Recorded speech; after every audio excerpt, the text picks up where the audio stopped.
नमस्कार दोस्तों, मैं हूं संजीव त्रिवेदी। आज की बात में जो मुख्य किरदार है वो है दिल्ली का चुनाव। लेकिन मसला कुछ ऐसा है कि पूरे देश को जोड़ता है।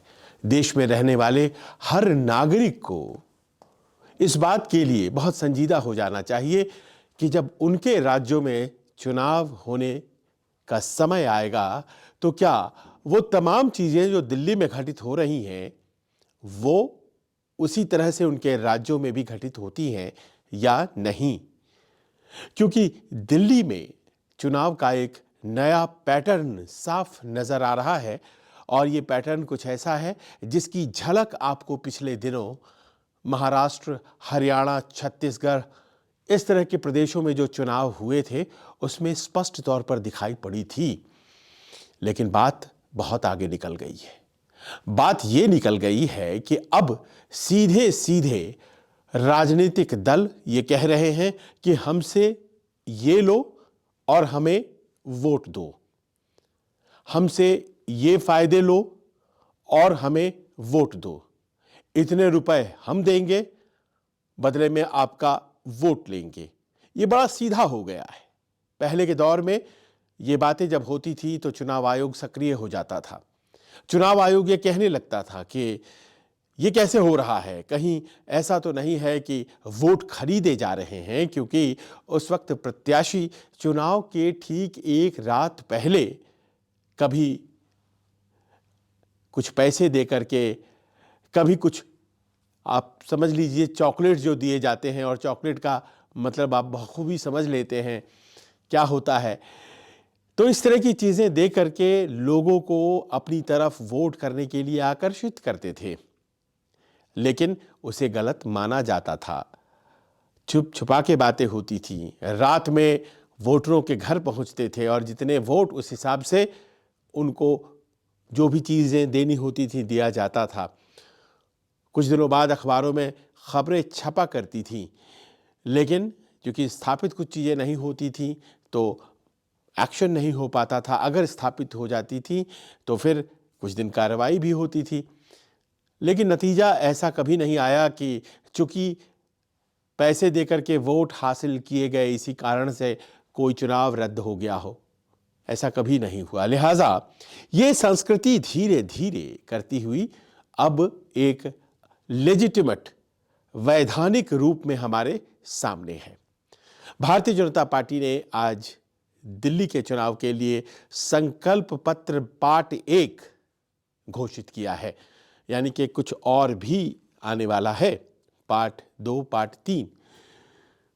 इसके पहले भारतीय जनता पार्टी के पहले आम आदमी पार्टी और कांग्रेस ने भी अपना संकल्प पत्र जारी कर दिया और लोगों को इंतजार इस बात का था कि भारतीय जनता पार्टी आखिर आम आदमी पार्टी और कांग्रेस के जो संकल्प पत्र हैं, चुनावी घोषणा पत्र हैं, उनसे क्या अलग लेकर के आती है। ये जरूरी था जानना, क्योंकि भारतीय जनता पार्टी मुख्य चैलेंजर के तौर पर इस बार जब चुनाव में उतरी है तो उसके पीछे पूरे देश में जीत और दिल्ली में लगातार विधानसभा चुनाव में हार का एक इतिहास है जिसे उसे मिटाना है। एक लंबी लकीर राष्ट्रीय राजधानी में खींचनी है, आम आदमी पार्टी को हराना है। लिहाजा बहुत ज्यादा तैयारी के बाद एक संकल्प पत्र सामने लाया गया। पर ये जो संकल्प पत्र है, इसमें आखिर थे क्या? क्या कुछ ऐसी बातें थीं जो कि भारतीय जनता पार्टी के संकल्प पत्र को एकदम सबसे जुदा, सबसे अलग, विशिष्ट बनाती थी? या फिर जो प्रवाह है सियासत का आज की तारीख में, जो धारा है, उसी धारे में ये संकल्प पत्र भारतीय जनता पार्टी का बहता हुआ नजर आया है? और ये बात आपसे कहनी पड़ेगी कि भारतीय जनता पार्टी वैसे पार्टी ऑफ डिफरेंस है, पार्टी विथ अ डिफरेंस है, लेकिन संकल्प पत्र में कहीं ना कहीं ऐसा प्रतीत हुआ जैसे कि जितनी भी बातें आम आदमी पार्टी या कांग्रेस पार्टी ने कह रखी हैं, कुछ उन्हीं बातों के तर्ज पर अपनी बातों को अपने तरीके से कहने की कोशिश भारतीय जनता पार्टी के अध्यक्ष श्रीमान जेपी नड्डा जी ने की। मजबूरी है क्या?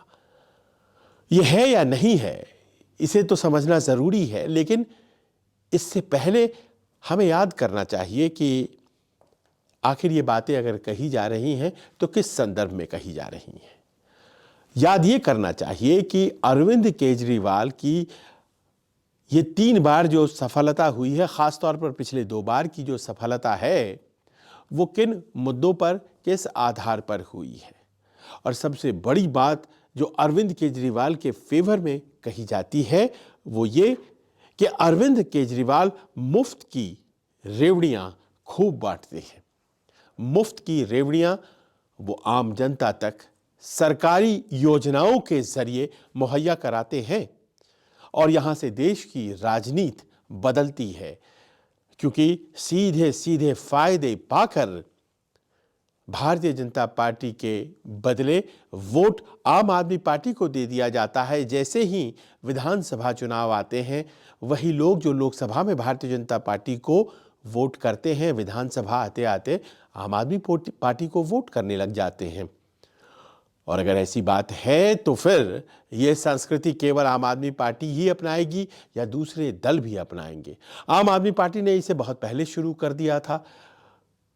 उसकी उत्पत्ति जब से होती है उसके तुरंत बाद से ही शुरू कर दिया था। लोगों की सेवा में जो संकल्प लिए गए थे उसमें फ्री बिजली दी गई और कहा गया कि 200 यूनिट तक बिजली आपको फ्री मिलेगा, शून्य आपका बिल आएगा। और आज की तारीख में भी ऐसा होता है। दिल्ली में अगर 200 यूनिट बिजली किसी ने खर्च किया है तो शून्य आता है उसका बिल। इसके अलावा पानी भी एक निश्चित सीमा तक, संभवतः 20,000 लीटर तक वो फ्री दी जाती है। उसके बाद पैसे चार्ज किए जाते हैं। इसके अलावा और भी कई ऐसी चीजें हैं जिस पर आम आदमी पार्टी और उसकी सरकार ने वर्क किया और स्वास्थ्य और शिक्षा को बड़ा टारगेट बनाया। मोहल्ला क्लिनिक एक विवादित विषय बन गया है, इसलिए कि वो काम करता है कि नहीं करता है, इसको लेकर के खूब राजनीतिक बहस हो रही है। लेकिन जब ये बना था तो स्वास्थ्य सेवाएं मुफ्त और बेहतर तरीके से लोगों के घरों के पास उपलब्ध कराई जाएं, आम आदमी पार्टी ये कॉन्सेप्ट लेकर के पहुंची। स्कूलों को कुछ इस तरह से बदलने की कोशिश की गई जैसे कि वो प्राइवेट स्कूल लगे, सरकारी स्कूल। और होते होते बात यहाँ तक अब पहुँच गई है कि महिलाएं दिल्ली में बसों में, अगर सरकारी बसों में जो दिल्ली ट्रांसपोर्ट कॉरपोरेशन की बसें होती हैं उसमें अगर चढ़ती हैं तो उन्हें 1 रुपया भी देना नहीं पड़ता है। अब तो आज ये घोषणा भी हो गई शुक्रवार को कि जो छात्र चढ़ा करेंगे बसों में उन्हें भी 1 रुपये भाड़े के तौर पर नहीं देना पड़ेगा। मतलब दिल्ली आए आप और बसों में चढ़ जाएं और कहीं से कहीं चले जाएं, आपसे 1 रुपया नहीं मांगा जाएगा अगर आप महिला हैं और अगर आप छात्र हैं। और योजनाओं के जरिए पहले जो लोग रुपए दे देते थे रात में कि अगले दिन हमें वोट कर दीजिएगा, अब योजनाओं के जरिए लाभ दिया जाने लगा। और बात देखिए कहां तक पहुंच गई। बात यह हो गई कि चुनाव के पहले केजरीवाल ने यह घोषित कर दिया कि 1000 रुपए हर महिला को प्रतिमाह दिए जाएंगे और जीत होने के बाद यह राशि बढ़ाकर 2100 रुपए कर दी जाएगी। यानी कि डायरेक्ट कैश ट्रांसफर आपके खाते में, जो कि भारतीय जनता पार्टी कई राज्यों में पहले से कर रही है। अब देखिए, मुझे याद आता है कि जून या जुलाई 16 तारीख थी 2022, संभवतः जुलाई 2022 16 तारीख एक भाषण बुंदेलखंड में प्रधानमंत्री दे रहे थे और उन्होंने मुफ्त की रेवड़ियां, ये बात उन्होंने कहा था, मुफ्त की रेवड़ियां, इसके खिलाफ एक बहुत ही सैद्धांतिक लाइन ली थी और कहा था कि ये जो मुफ्त में रेवड़ियां देकर लोगों के वोट अपनी तरफ करने की कोशिशें होती हैं, दूरगामी तौर पर देश के लिए ये बहुत खतरनाक है। ये इसलिए खतरनाक है क्योंकि इससे किसी का लाभ नहीं है, फौरी तौर पर वोट मिल जाते हैं, लेकिन लॉन्ग टर्म में आधारभूत संरचनाएं जब बनानी होती हैं, जब ऐसे पॉलिसी विजन के साथ काम करना पड़ता है जो कि आज नहीं बल्कि 10-20 साल आगे की सोच रखती हो, तो उसके लिए पैसे ही नहीं होते हैं। ये सरकारें जो कि इस तरह से रेवड़ियां बांट रही हैं, वो दरअसल केवल वर्तमान में जी रही हैं, भविष्य की कल्पना उन्हें है ही नहीं। और इसीलिए उन्होंने बहुत सख्त लाइन ली थी उन सरकारों के खिलाफ जो रेवड़ियां बांटती हैं। वो पार्टियां जो रेवड़ियां बांटती हैं, निशाने पर जाहिर है उसमें अरविंद केजरीवाल भी थे। लेकिन आज क्या हुआ? आज देखिए, हर एक वादा जो जेपी नड्डा जी ने किया, जो केजरीवाल जी कर चुके हैं और जो कांग्रेस की तरफ से घोषणा पत्र आया है, सभी वादे एक से। अजीब स्थिति है। दिल्ली के वोटर सोच रहे होंगे कि आखिर करना क्या है, वो जो दे रहा है उसे दे दे या जो देने वाला है उसे दे दे। सोच रहे होंगे कि आखिरकार विश्वास किस पर किया जाए, भारतीय जनता पार्टी पर जो कि दूसरे राज्यों में ये वादे पूरे कर रही है, या फिर आम आदमी पार्टी पर जो कि फिलहाल ये वादे दिल्ली में पूरे कर रही है। विश्वास क्या भारतीय जनता पार्टी पर इसलिए किया जाए क्योंकि भारतीय जनता पार्टी कहती है कि जो चली आ रही हैं योजनाएं वो चलती ही रहेंगी और बेहतर तरीके से चलाई जाएंगी, यानी कि जो फ्री की बिजली, फ्री की पानी, फ्री की बस सर्विस, सारी चलती रहेंगी। अंतर कहाँ रह गया? अब देखिए, आप जरा समझिए इस बात को। और आने वाले दिनों में बिहार में चुनाव है, उसके बाद फिर असम में चुनाव है 2026 में, बंगाल में भी चुनाव है 2026 में, 2027 में उत्तर प्रदेश में चुनाव है, 2028 आते आते छत्तीसगढ़, राजस्थान, मध्य प्रदेश में चुनाव है और फिर 2029 में लोकसभा के चुनाव हैं। तो कैलेंडर तो बड़ा क्लियर है। क्या सियासत में अब इसी तरह से वोट लिए जाएंगे? क्योंकि ये आहट जो आपको हाल के विधानसभा चुनाव में दिखाई पड़ी दिल्ली आते आते, तो वो एक धमाका हो गया। अब सुनिए ये धमाका कैसा है। हर महिला को 2500 रुपए महिला समृद्धि योजना के तहत दिल्ली की सरकार दिया करेगी, भारतीय जनता पार्टी की। और इस तरह की योजना जो कि मध्य प्रदेश, महाराष्ट्र, छत्तीसगढ़, हरियाणा में चल रही है। बुजुर्गों को जो 60 से 70 साल के हैं उन्हें 2500 रुपए पेंशन मिलेगा और 70 साल के बाद वालों को 3000 रुपए पेंशन मिला करेगा। भारतीय जनता पार्टी ने यह भी कहा कि जो गर्भवती महिलाएं हैं, मातृत्व सुरक्षा के स्कीम के जरिए उन्हें 21,000 रुपए महीने, 21,000 रुपए एक मुश्त दिए जाएंगे। गरीबों के लिए अटल कैंटीन योजना 5 रुपए में खाना उपलब्ध करवाएगी। इसके अलावा आयुष्मान कार्ड, 70 साल से ज्यादा वालों के लिए स्वास्थ्य बीमा, और सबसे बड़ी बात यह है कि गैस सिलेंडर अपने आप में चुनावी एक कहें कि प्रॉपर्टी बन गई है। क्योंकि गैस सिलेंडर को लेकर के स्मृति ईरानी जब बैठी थी और कहा था कि बहुत ज्यादा कीमत है गैस सिलेंडर की मनमोहन सरकार के दौरान, आम आदमी इसे कैसे दे पाएगा, 400 रुपए हैं, आज वो 1100 रुपए जब हो गए, तो उसके बाद गैस सिलेंडर को लेकर के बैकफुट पर भारतीय जनता पार्टी को ढकेला गया। और शायद यही वजह है कि अब गैस सिलेंडर को लेकर भारतीय जनता पार्टी ने पलटवार करते हुए कहा 500 रुपए में उपलब्ध कराए जाएंगे गैस सिलेंडर, और होली दिवाली के मौके पर एक एक सिलेंडर मुफ्त। आप सोचिए, बहार आई हुई है। फ्री की जो बहार है वो तो अपनी जगह इस तरह से कि चुनाव में मुद्दे क्या रह जाते हैं, इसके बाद पीछे क्या हुआ नहीं हुआ, कौन इसकी चिंता करे, आगे क्या होने वाला है। चिंता तो अब इस बात की करनी है भारतीय जनता पार्टी ने कुछ गलत नहीं किया है, क्योंकि आम आदमी पार्टी ने तो उसके पहले सब कुछ कर रखा है।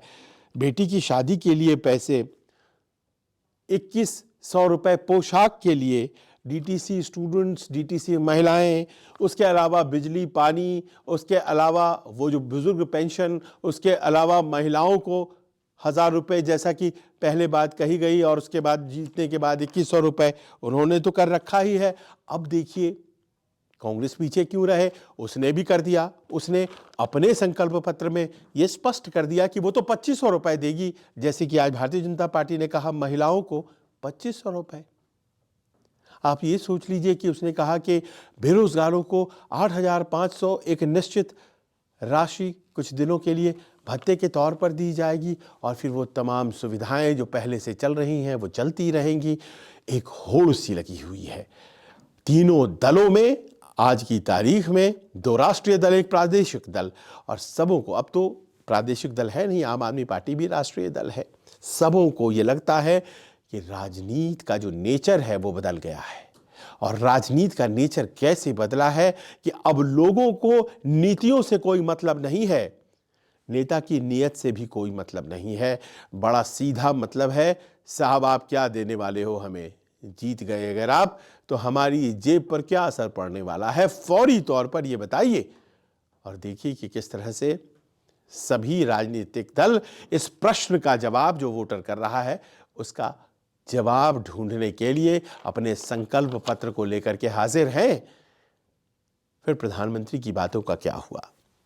रेवड़ियां अगर इस तरह से बांटी जाएंगी तो जाहिर है कि कमी होगी राजस्व की, यह हकीकत है, इसमें कहीं कोई दो राय नहीं है। हिमाचल प्रदेश का उदाहरण देखिए, कुछ महीनों पहले तो तनख्वाह देने की भी दिक्कत आ गई थी, और जब से ये कहा गया है कि ओपीएस यानी कि पुरानी पेंशन योजना आएगी तो और भी ज्यादा दिक्कत, प्रेशर महसूस की जा रही है।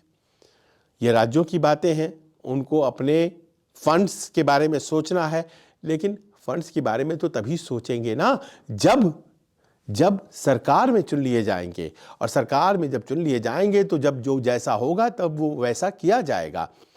सरकार में चुने जाने के बाद भारतीय जनता पार्टी की सरकार जो कि गठबंधन की है महाराष्ट्र में, उन्हें दिक्कत हो रही है, और जो महिला समृद्धि योजना है उसमें नए नए क्लॉज जोड़े जा रहे हैं। 60 साल से ऊपर वाली महिलाओं को नहीं मिलेगा, इन महिलाओं को नहीं मिलेगा, उन महिलाओं को नहीं मिलेगा। जब घोषणा करते हैं तो ये वक्त इन सब बातों को कहने का नहीं होता है, नहीं कहते हैं, लेकिन अब जब लोड आ गया है तो अब कहना पड़ रहा है।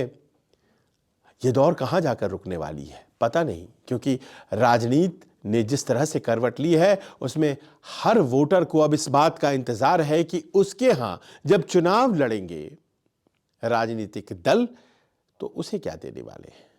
और एक तरह से कहे कि साल 2011 में अरविंद केजरीवाल भारतीय राजनीति की क्षितिज पर जिस तरह से आए, बाद में पार्टी बनाई, दिल्ली में शासन किया, 3 बार और फिर से तैयारी कर रहे हैं, दस्तक दे रहे हैं। एक प्रश्न उन्होंने भारतीय राजनीति के सामने खड़ा कर दिया है, ट्रांजैक्शनल पॉलिटिक्स का, आदान प्रदान की राजनीति का, जिसमें कि पूरी राजनीति बदल गई। भारतीय जनता पार्टी कई मामले में प्रधानमंत्री मोदी के अलावा और किसी की बात सुनती नहीं है। वो भी यहां मजबूर है कि प्रधानमंत्री की नहीं सुनी जाए, बल्कि राजनीतिक जरूरत की सुनी जाए। हरी झंडी प्रधानमंत्री की तरफ से आई होगी, लेकिन देखिए कैसे एक ऐसी लकीर खींच दी गई है जिससे बड़ी लकीर खींचने को ही राजनीतिक सफलता की कुंजी मान ली गई है। 5 फरवरी को वोटिंग होगी, 8 फरवरी को नतीजे दिल्ली में आएंगे, और तब देखेंगे कि किसने ज्यादा प्रॉमिस किया था और किसके वादों पर लोगों को भरोसा हुआ। आपको कैसा लगा ये वीडियो? अपने कमेंट्स के जरिए हमें जरूर बताइए। नमस्कार, मैं हूं मानक गुप्ता। अगर आपको हमारा ये वीडियो पसंद आया हो तो इसे लाइक और शेयर जरूर करें, और हां, हमें सब्सक्राइब और फॉलो करना ना भूलें ताकि आप देश और दुनिया की कोई खबर मिस ना करें। तो जुड़े रहिए हमारे साथ और देखते रहिए न्यूज़ 24।